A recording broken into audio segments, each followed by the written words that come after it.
आज की स्टोरी प्रशासन से या समाज के कुछ दबंग व प्रशासन के कुछ दबंग छवि के अधिकारियों से संबंधित है। और आज के हमारे खास मेहमान जो पीड़ित हैं, समाज के समाजवादी नेता ओम दत्त शर्मा से पीड़ित हैं। और ये हमारे खास मेहमान हैं। अपनी पीड़ा, अपनी कथा, अपनी व्यथा ये हमें सुनाने आए हैं।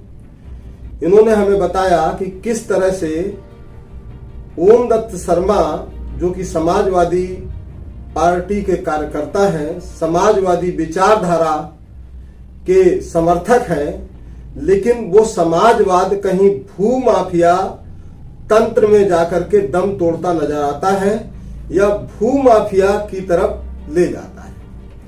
एक आपराधिक मानसिकता के व्यक्ति को समाजवाद की पार्टी से जोड़ना, समाजवादी पार्टी से जोड़ना, यद्यपि ये समझ के परे है, लेकिन यथार्थ के धरातल पर सत्य है।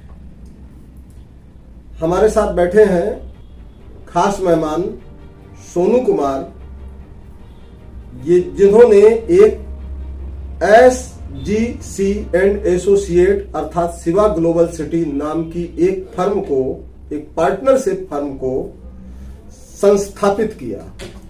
यद्यपि इन्होंने बताया कि ये जो Shiva global city SGC and associate firm है, ये फर्म भी समवेयर इनके जो विपक्षी हैं, जिनसे ये पीड़ित है मिस्टर ओम दत्त शर्मा से, ये उनकी ही दिमाग की उपज थी। उन्होंने ही इन्हें बताया कि तुम कुछ बड़ा करो और उस बड़े में मैं आपकी मदद करूंगा। और किस तरह की मदद करूंगा कि आप एक फर्म बनाओ और उस फर्म में मैं फाइनेंस करूंगा, तुम जमीन खरीद के डेवलप करना, और डेवलप करने के बाद उसका इतना जो मेरी invested money as well profit मुझे देना, बाकी आप कमाना। और इनके साथ किस तरह से इनको जो है सब्ज बाग दिखा करके, सुनहरे सपने दिखा करके, इन्हें किस तरह से एक समाजवादी नेता ने ठगा और आत्महत्या की स्थिति तक पहुंचा दिया। बात करते हैं सोनू कुमार से।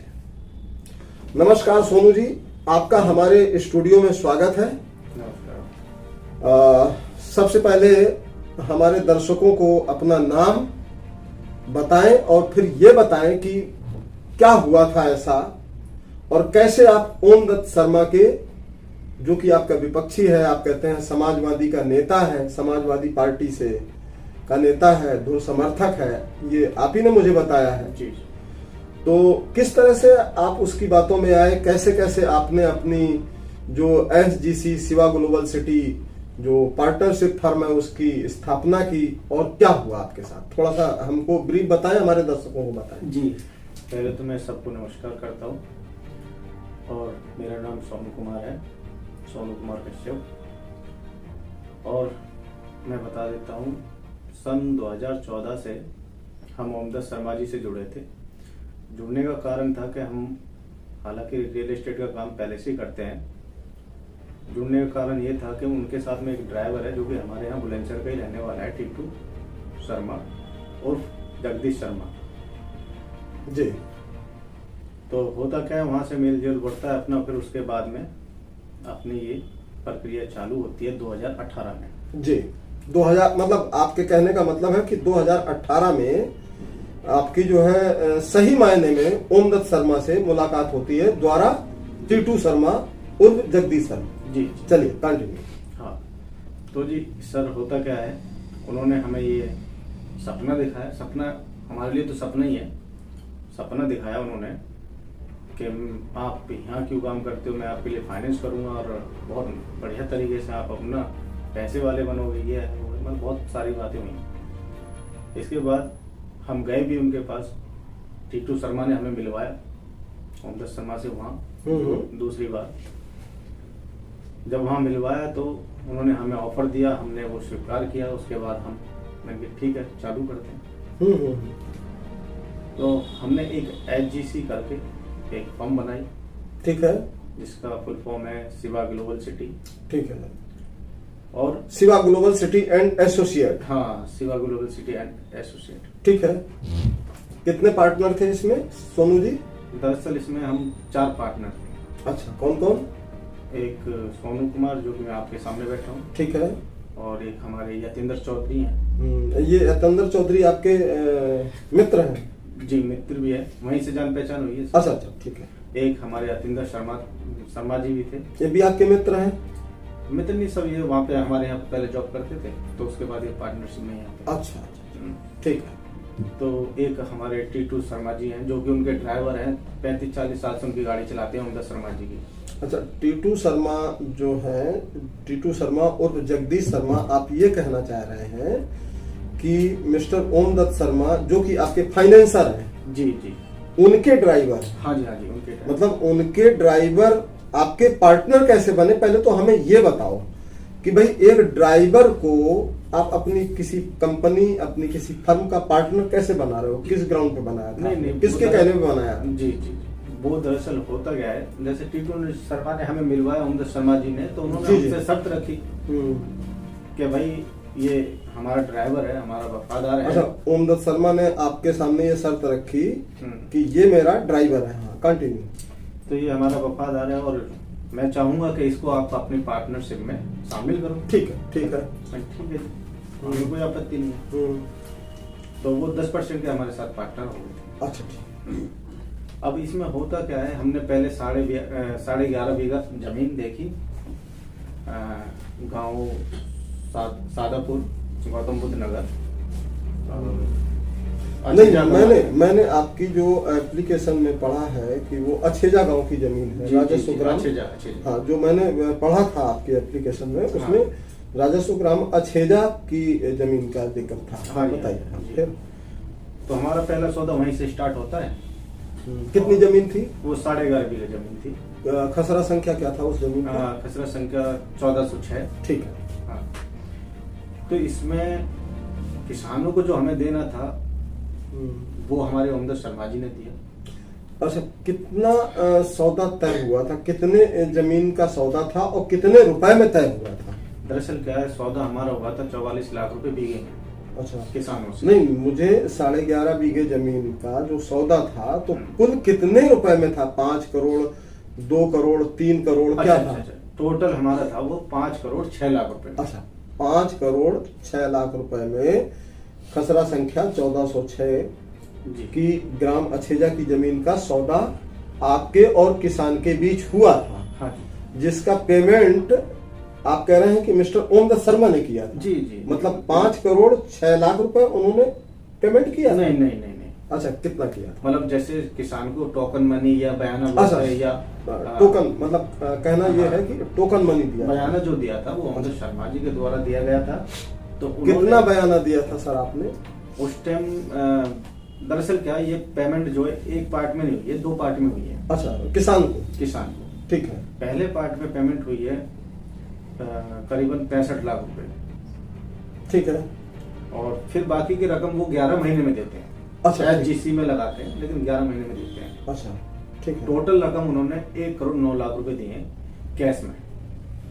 मतलब आप ये कहना चाह रहे हैं कि सोनू जी ठीक बोल रहे हैं आप? जी बिल्कुल। 1 करोड़ 9 लाख रुपए मिस्टर ओमदत्त शर्मा SGC को या द्वारा SGC किसान को 1 करोड़ 9 लाख रुपए कैश में दे रहे हैं?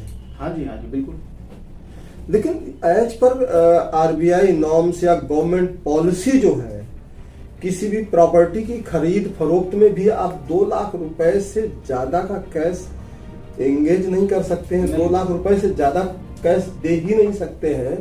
तो ऐसी स्थिति में आप ये भी बता रहे हैं कि मिस्टर ओमदत्त शर्मा एक नेता हैं, राजनीतिक वर्चस्व व्यक्ति हैं, और जाहिर सी बात है जो एक राजनीतिक वर्चस्व वाला व्यक्ति है वो कई बार पढ़ा लिखा भी होता है। आपने तो बताया था हमको, थोड़ा सा कुछ याद है, कुछ और लोगों ने भी बताया था कि ओमदत्त शर्मा जो है बहुत पढ़े लिखे व्यक्ति हैं। हाँ, पढ़े लिखे भी हैं। और मैं तो ऐसे व्यक्ति मतलब 1,09,00,000 रुपए आपको कैश में, प्रॉपर्टी में वो इन्वेस्ट कर रहे हैं, तो आपको एक बार भी ऐसा नहीं लगा कि वो अपनी ब्लैक मनी को व्हाइट कर रहे हैं?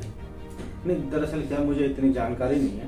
मैं थोड़ा, आप कितना पढ़े लिखे हैं सोनू? नहीं, मैं बहुत कम पढ़ा लिखा हूँ, ये मानो कि मैं गया ही नहीं हूँ एक तरीके से, अगर क्वालिफिकेशन में आएंगे तो। तब भी कुछ तो होगा, 6 पढ़े, 7 पढ़े, 8वीं मतलब बहुत कम पढ़े लिखे हैं। मतलब इसको हम ये कहेंगे अल्प शिक्षा है, पढ़ना लिखना जानते हैं, सिग्नेचर करना जानते हैं। अच्छा सोनू जी, फिर 1,09,00,000 रुपए उन्होंने आपको फाइनेंस किया, जिसमें 65 लाख रुपए आप बता रहे हैं कि वन शॉट उन्होंने किसान को दिया। फिर क्या हुआ? फ्रॉड कहाँ से हुआ? आप फ्रॉड का जैसे तरह का आरोप है, तो फ्रॉड कहाँ से हुआ? फ्रॉड होता क्या है जी, अब मैं आपको बताऊंगा। जो 1,09,00,000 रुपए वो हमारे एचजीसी कंपनी में, शिवा ग्लोबल सिटी में लगाते हैं, वो हमसे 1 साल में ही वापसी ले लेते हैं। कैसे? अब होता क्या है सर, मैं आपको बता देता हूँ थोड़ा सा। जैसे कि कोई रजिस्ट्री मेरे नाम पे है या हमने ओमदत्त शर्मा के नाम पे कराई, तो वो पेमेंट जो आती है वो ओमदत्त शर्मा जी अपने पास ही रख लेते हैं स्टार्टिंग से। अच्छा। हाँ, फिर हम बीच में हिसाब मांगते हैं, वो कहते हैं कोई दिक्कत नहीं है, फिर कर लेंगे आगे, कर लेंगे आगे। इस तरीके से वो गुमराह नहीं, उन्होंने सिक्योरिटी के तौर पर कुछ लिया था आपसे क्या? सिक्योरिटी के तौर पे तो हमसे ये, इन्होंने 1 बीघा रजिस्ट्री जो किसान से कहे थे कि ये मेरे पास रहेगी। इसके बाद थोड़े से दिनों बाद नहीं, वो देखिए, एक एसजीसी कंपनी है जो कि आप हैं, जिसमें 4 पार्टनर हैं, और मिस्टर जो ओमदत्त शर्मा है वो तो आपके फाइनेंसर है ना, इन्वेस्टर है ना? जी जी। तो इन्वेस्टर जिस जमीन का सौदा एसजीसी के द्वारा एज ए फाइनेंसर करा रहा है, इन्वेस्टर करा रहा है, उस जमीन की रजिस्ट्री का कोई भी अंश, कोई भी पार्ट इन्वेस्टर अपने नाम पर क्यों कराएगा? सर अपने नाम पे तो छोड़िए, उन्होंने अपने भांजे के नाम पे 1.5 बीघा करा ली उसमें से। तो उनका भांजा आपकी फर्म में या उनकी जो है इन्वेस्टमेंट कंपनी फर्म में कोई पार्टनर होगा? नहीं, कुछ भी नहीं था वो तो। हमें तो बाद में उसके बाद में पता चला कि इनका भांजा है। मतलब जो उनका भांजा, क्या नाम बताया आपने? क्या? सौरभ वत्स। सौरभ वत्स। सौरभ वत्स आपकी फर्म का पार्टनर नहीं है? नहीं, बिल्कुल भी नहीं। ओमदत्त शर्मा का फाइनेंशियल पार्टनर नहीं है? नहीं। तो जब ओमदत्त शर्मा का फाइनेंशियल पार्टनर नहीं है, आपकी फर्म का पार्टनर नहीं है, तो और आप और एसजीसी और ओमदत्त शर्मा 2 अलग अलग फर्म हैं, तो वो उसके भांजा सौरभ वत्स के नाम पर आपने रजिस्ट्री क्यों होने दी? आपने कोई ऑब्जेक्शन नहीं किया? सर इतना बड़ा, मैंने आपको क्या बताया, इतना पढ़ा लिखा नहीं। अच्छा ठीक है। हाँ, ये आपके मतलब कुल मिलाकर के कहने का मतलब ये है कि आपके सीधेपन का फायदा उठाया गया। जी बिल्कुल।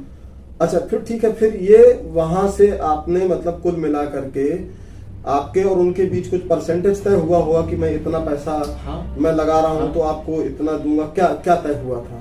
अब होता गया है सर, जैसे कि 11.5 बीघा जमीन है, उसमें जो रास्ते में हमारी चली जाती है उसको काट के जो प्लॉटिंग एरिया हमारा बचता है उसमें 1,000 रुपए गज पे तय होते हैं। अच्छा ठीक है। अच्छा, मैं आपको सर एक नॉलेज के लिए एक चीज और बता दूं, उसका हमारा एग्रीमेंट भी हुआ था, वो भी हमारे ओमदत्त शर्मा जी के पास है। उसके बाद मैं आपको बता दूं, जो हमारी एचजीसी की फॉर्म है, इसके चेक, हमारी मोहर एचजीसी की, और प्लस हमारे पर्सनल चेक ओमदत्त शर्मा के पास ही है, साइन किए हुए। साइन किए हुए सर। तुमको किसी ने ये नहीं बताया कि अपना पर्सनल चेक, अपना जो है ये जो हमारी फर्म के चेक्स हैं, अपनी मोहर है, सील मोहर है, अपनी प्रॉपर्टी, वो तो भाई एक कंपनी एसेट है, फर्म एसेट है, तो उस फर्म के एसेट को एक फाइनेंशियल कंपनी के पास रख ले, किसी ने तुमको बताया नहीं? नहीं सर, मुझे तो उन्होंने कहा ये सिक्योरिटी तौर पे रहते हैं हमारे पास। और सिक्योरिटी इससे अलग तौर पर सर एक चीज और मैं आपकी नॉलेज में डालूंगा, जो हमारी एचजीसी फर्म है ओमदत्त शर्मा जी का, उसमें अकाउंट फोन नंबर भी है, मतलब कोई मैसेज अगर आएगा या जाएगा तो वो उनके पास ही आता जाता है। मतलब आप ये कहना चाह रहे हैं कि एसजीसी फर्म है, उसमें अकाउंट नंबर, मोबाइल नंबर, हाँ mobile number, sorry, Omdatt Sharma का है? जी बिल्कुल। किसमें? फर्म के रजिस्ट्रेशन में या फर्म के account, bank account bank registration? Account में सर, बैंक अकाउंट। मतलब बैंक अकाउंट, जो फर्म का बैंक अकाउंट है आपका, उसमें जो मोबाइल नंबर है आप कह रहे हैं कि आपके इन्वेस्टर ओमदत्त शर्मा का है। बिल्कुल बिल्कुल सर। अच्छा ठीक है, फिर आपने एक राजस्व ग्राम खसरा है जिसका आपने जिक्र किया था, बताया था, ये फाइनल मेरे पास, एक मिनट। हाँ, राजस्व ग्राम खसरा, राजस्व ग्राम धूम मानिकपुर खसरा 2020 में आपने सेक्शन 80 का नोटिस 2 सितंबर 2025 को mister Omdatt Sharma and parties को दिया है जी। ये सेक्शन खसरा संख्या 2020 जो राजस्व ग्राम धूम मानिकपुर का है, ये इसका जो है सेक्शन 80 का नोटिस आपने क्यों दिया इनको? दरअसल सर यहीं से मेरे साथ फ्रॉड हो रहा है। अब ये ओमदत्त शर्मा 2020 में चले जाते हैं, जो हमारी कंपनी पेमेंट करती है किसानों को प्लॉट सेल कर करके, अब ये चोरी से रजिस्ट्री अपने नाम करा लेते हैं। कुल मिलाकर के आपका ये कहना है, मैंने उस एप्लीकेशन को बहुत अच्छे तरीके से पढ़ा था, जाना था, जो आपने मुझे भेजी थी जी। तो उस एप्लीकेशन को मैंने पढ़ा कि जिसमें आपने लिखा कि खसरा संख्या 2020 जो राजस्व ग्राम धूम मानिकपुर का है, उसमें सारा पैसा आपने शिवा ग्लोबल सिटी एंड मतलब SGC एंड एसोसिएट ने लगाया है द्वारा अपने क्लाइंट्स जी। जो क्लाइंट के पैसे जो SGC फर्म को आए थे या डायरेक्ट SGC के क्लाइंट्स के द्वारा आपने जो पैसा है वो मिस्टर ओमदत्त शर्मा को दिया है। क्लाइंट से भी लेके लगाया है सर, मैंने ब्याज पे भी लेके लगाया है। ब्याज पे भी लेके लगाया। अच्छा, वो सौदा जो है आप कर रहे हैं 16 बीघे का सौदा है सर, मुझे जैसा मैंने पढ़ा। हाँ जी हाँ जी सर। उस 16 बीघे की में जमीन की रजिस्ट्री जो आप कह रहे हैं बैनामा है, पैसा आपका है और जो है बैनामा मिस्टर ओमदत्त शर्मा के नाम पर। हाँ, ये कहना चाहते हैं। बिल्कुल बिल्कुल। तो उसके रिगार्डिंग आपने सेक्शन 80 CPC का नोटिस जारी करवाया, ओमदत्त शर्मा को दिया है और ये कहा है कि इस जमीन की खरीद फरोख्त विधि विरुद्ध होगी। अगर कोई खरीदता है या बेचता है तो दोनों के विरुद्ध सिविल क्रिमिनल कार्रवाई हो सकती है। अच्छा, फिर इसके बाद जो है क्या हुआ कि आपके अगेंस्ट एक कंप्लेंट भी प्रोसीडिंग में है, जिसकी जांच ACP 2 गौतम बुद्ध नगर, सेंट्रल नोएडा गौतम बुद्ध नगर कर रही हैं मिश्रक, जिसमें आप पर आरोप है कि आपने 13 अगस्त 2025 को आपने मिस्टर सोनू कुमार ने 13 अगस्त 2025 को ओमदत्त शर्मा पर और उसके बेटे पर पिस्टल से फायर की। ये आप पर आरोप है। मैं कुछ अपनी तरफ से कुछ भी नहीं कह रहा हूँ, जैसा कि मैंने देखा है, कंप्लेंट्स में पढ़ा है, मैं ACP ऑफिस गया हूँ, वहां पर मैंने पढ़ा है उस जो मिस्टर ओमदत्त शर्मा ने आरोप लगाए हैं आप पर कि आपने 13 अगस्त, वो बात अलग है कि वो जो कंप्लेन है 13 अगस्त की घटना, उसकी कंप्लेंट DCP के कार्यालय में 13 अक्टूबर को की गई है। इस बारे में मैं प्रशासन से भी सवाल करूंगा, ऐसा नहीं है कि मैं आपसे सवाल कर रहा हूं। 13 अगस्त को आपने ओमदत्त शर्मा और उसके बेटे पर पिस्टल से फायर किया। आपके पार्टनर मिस्टर यतेंद्र चौधरी ने मिस्टर ओमदत्त शर्मा और उसके बेटे पर तलवार से वार किया और आपका एक एम्प्लॉय है स्टाफ मिस्टर अमरेंद्र, उसने जो है लात हाकी और लात घूंसों से मारा। इस घटना में कितनी सच्चाई है, आप हमें बस इसके बारे में बताएं। सर मैं बता देता हूँ, मैं कुछ दिखाना चाहूँ, दिखा सकता हूँ? हाँ बिल्कुल दिखा सकते हैं आप, कैमरे पे दिखाइए। यहाँ पे बिल्कुल कैमरा जूम करके दिखाइए, इसमें कैमरे पे जाना चाहिए अगर कुछ दिखा रहे हैं तो। समाजवादी सुप्रीमो के जस्ट बराबर पे साथ में खड़े हैं, एक ही साथ में खड़े हैं। हाँ ठीक है, ठीक है। हाँ, तो आपका आरोप मतलब कहना है कि ये अगर साथ में खड़े हैं तो ये समाजवादी पार्टी के धुर समर्थक है। नहीं, मेरा ये कहना है, दरअसल मैं बता देता हूँ इनके बारे में थोड़ा सा। बसपा बहुजन समाज पार्टी से ये चुनाव लड़े थे 2012 में नोएडा से। कौन? ओमदत्त शर्मा। अच्छा ठीक है, ये चुनाव लड़े थे, फिर ठीक है। उसके बाद ये आ जाते हैं समाजवादी में। अब हमें कैसे गुमराह करते? धारा 80 का नोटिस मैंने पहले भेजा हुआ है। हाँ, आपका नोटिस किस डेट का है? 2 तारीख का है। नहीं, महीना कौन सा है? 2 सितंबर। 2 सितंबर 2025 को। जी।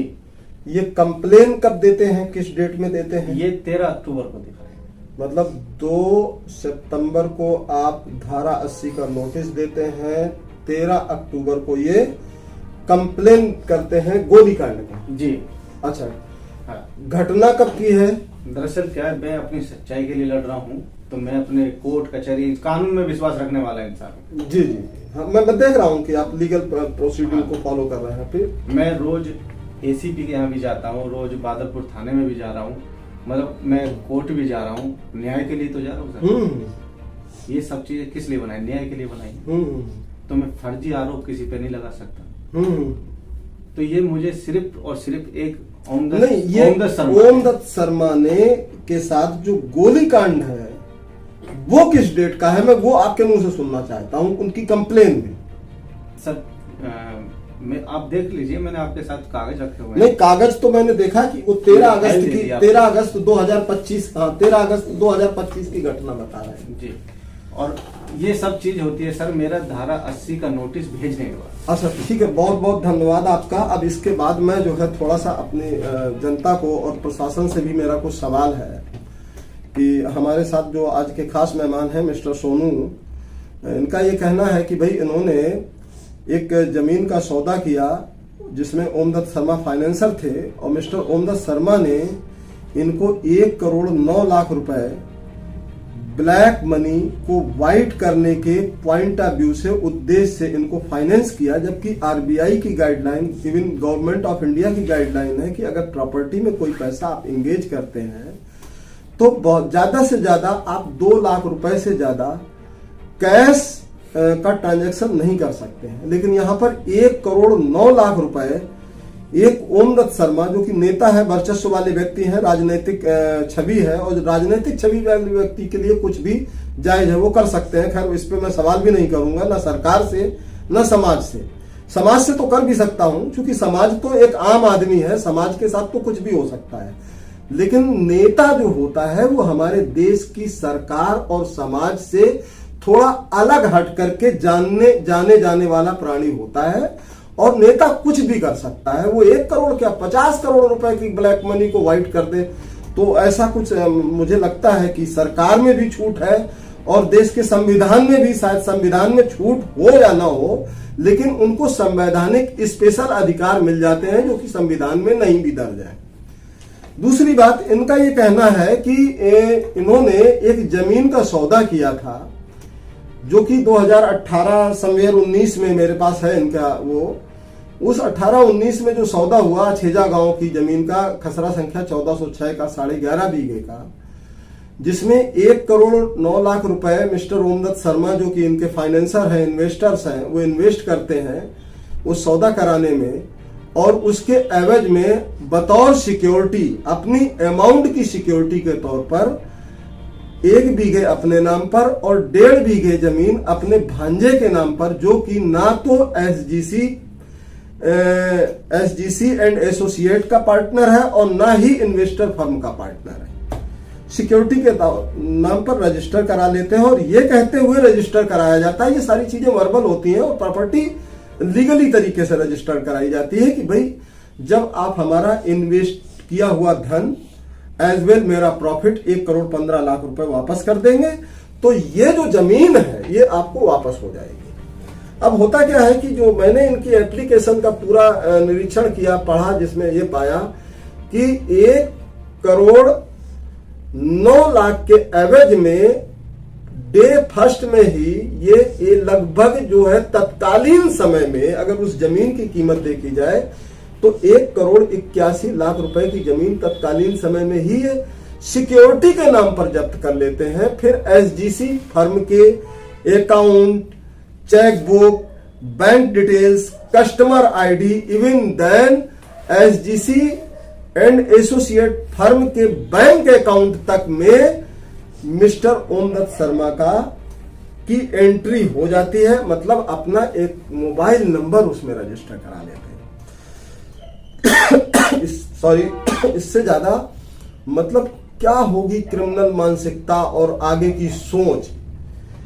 सेक्शन 80 सीपीसी का नोटिस जाने के बाद, जो कि 2 सितंबर 2025 को द्वारा उच्च न्यायालय इलाहाबाद अधिवक्ता by speed post by WhatsApp जब सर्व कराया जाता है, तो इनका जो आपराधिक जो मानसिकता है, उस मानसिकता के तहत, उस एक षड्यंत्र के तहत डीसीपी डीसीपी मतलब पुलिस उपायुक्त सेंट्रल को मिस्टर ओमदत्त शर्मा अपनी पॉलिटिकल अप्रोच के चलते एक क्रिमिनल कंप्लेंट करते हैं, क्रिमिनल एप्लीकेशन देते हैं कि मिस्टर सोनू कुमार, उनके पार्टनर मिस्टर यतेंद्र चौधरी, उनके स्टाफ मिस्टर अमरेंद्र ने इन पर गोली चलाई, तलवार से वार किया और जो है इसके बाद जो है उनको लात घूंसों से मारा। ये घटना दिखाते हैं 13 अगस्त 2025 की। तो ऐसी स्थिति में मैं ये जानना चाहता हूं कि पूरे देश से और पूरे उत्तर प्रदेश सरकार में विद्वान और विधिवेत्ताओं से कि क्या कभी ऐसा हुआ है कि पूरे महीने किसी राज्य के किसी जिले की पुलिस थानों में ताला लगा रहा, लेकिन एक दिन के लिए भी अगर कहीं पर किसी जिले में ताला लगा हो, किसी एक थाने में लगा हो, तो मैं ये मान लूंगा कि मिस्टर ओमदत्त शर्मा की कंप्लेन सही हो सकती है। मिस्टर ओमदत्त शर्मा 13 अगस्त के गोलीकांड की घटना की रिपोर्ट 13 अक्टूबर को डीसीपी को देते हैं और डीसीपी उसे, चूंकि वो एक राजनीतिक व्यक्ति है, उसे बड़ी संजीदगी से लेते हैं और एसीपी बड़ी ही संजीदगी से उसकी जांच करते हैं। आज तक ना कि ओमदत्त शर्मा की कंप्लेन के मुताबिक जिला गौतम बुद्ध नगर की पुलिस थानों में 2 महीने तक ताला लगा रहा, बल्कि उनकी जांच से भी ये लगता है कि वो एक सवाल ये नहीं कर पा रहे हैं विपक्षी ओमदत्त शर्मा से, इनके विपक्षी ओमदत्त शर्मा से, कि जब 13 अगस्त को तुम पर गोली चली थी तो तुमने 112 नंबर पर कॉल क्यों नहीं की? वो पुलिस थानों में, किसी पुलिस थाने में क्यों नहीं गए? उन्होंने क्यों तत्काल प्रभाव से एफआईआर नहीं करवाई? इस पर सवाल नहीं किया जा रहा है, बल्कि जो पीड़ित है उसे और पीड़ित करने के लिए unnecessary under section 130 BNSS notice भेज करके बार बार बुलाना, पूरे दिन 6-6 घंटे तक थाने के अंदर परिसर में खड़ा रखना और मौका मिलते ही विदाउट एनी प्रोसीजर, विधि द्वारा स्थापित प्रक्रिया के विरुद्ध इनके कर्मचारी को 3 घंटे तक पुलिस हिरासत में रखना, यह कार्य बादलपुर थाने की पुलिस ने किया है।